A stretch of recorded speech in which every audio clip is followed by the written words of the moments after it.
what is the number one question, perhaps, or difficulty that is being expressed to you from Korean businesses that are looking into the U.S. market at the moment? And obviously, tariffs comes to my mind.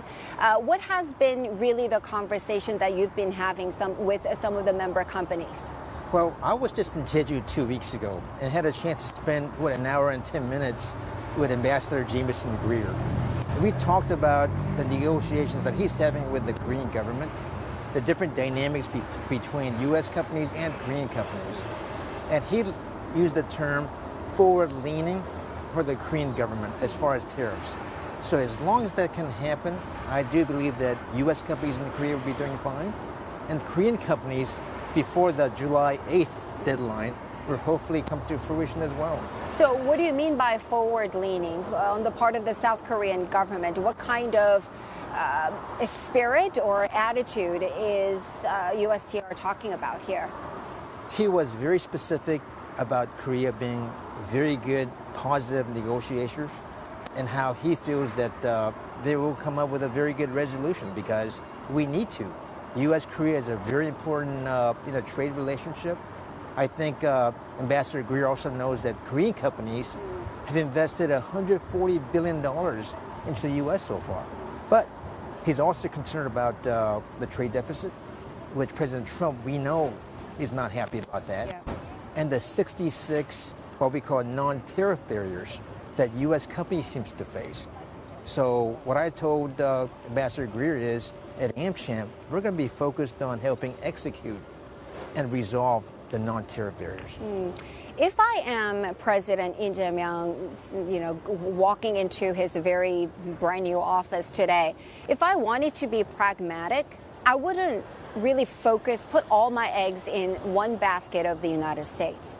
China is very welcoming to South Korean investments and businesses, while President Trump is really just making things a little bit more difficult. I mean, asking for more financial contributions for the defense costs and so on. So I'm thinking maybe this is the moment that South Korea needs to pivot a little closer to Beijing so that I have my hedge.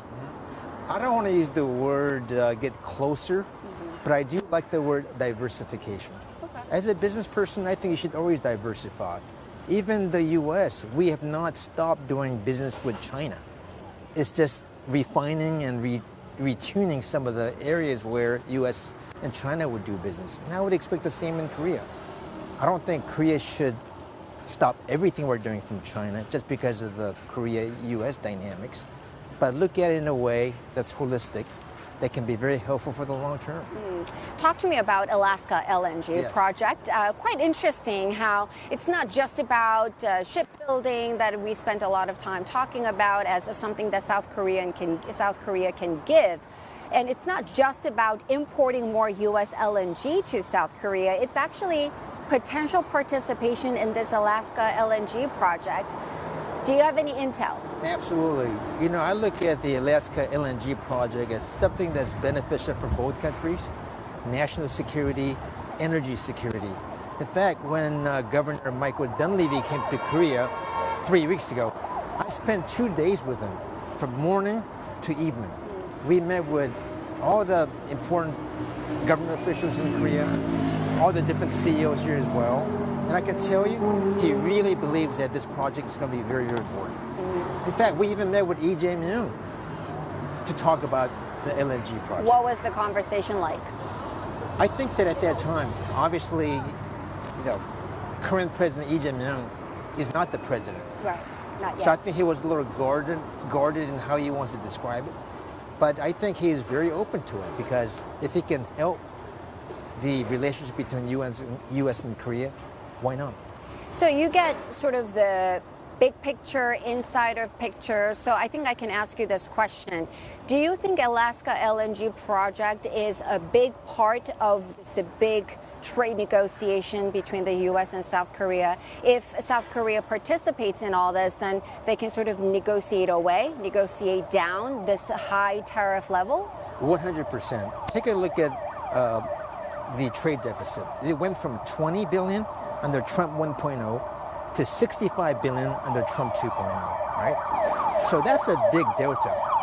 If we can somehow consummate a win-win opportunity between Korea and the U.S. with LNG, that can eliminate a big bulk of the trade deficit. Korea needs this natural resource. The U.S. has a phenomenal asset. And I can tell you that after spending 2 days with Governor Dunleavy, he is a terrific leader, one of the best governors I've had a chance to meet, interact with, and work with. As the chair of AmCham Korea, you've got a lot of member companies representing them. What would be the number one message to Lee Jae-myung, now the president of South Korea? What is your advice? Perhaps a request? Yes. My request is very simple. We have 800 member companies. Most of them are U.S. companies in Korea. These companies create a lot of jobs, right? They create a great environment for Korea. And if President Lee Jae-myung wants to revive the economy, the U.S. corporations are a big part of that solution. Plus, don't forget, I've been a big advocate of helping make Korea a regional headquarters for multinational companies. I talked about the numbers. Yeah. You know, take a look at Singapore. There's 5,000 multinational companies in that country. Even in Hong Kong, there's 1,400. And in Shanghai, there's 900. In Korea, there's less than 100 today. So if we can go from 100 to 1,000, that's a home run for President Lee Jae-myung. Do you think he would listen to such capitalistic ideas? I mean, he's a lifetime progressive. He may not be so interested in U.S. companies coming to Korea, doing all these business, making money. But from the conversations that I've had with President Lee Jae-myung, and I've had many of them, I do believe he's a good listener.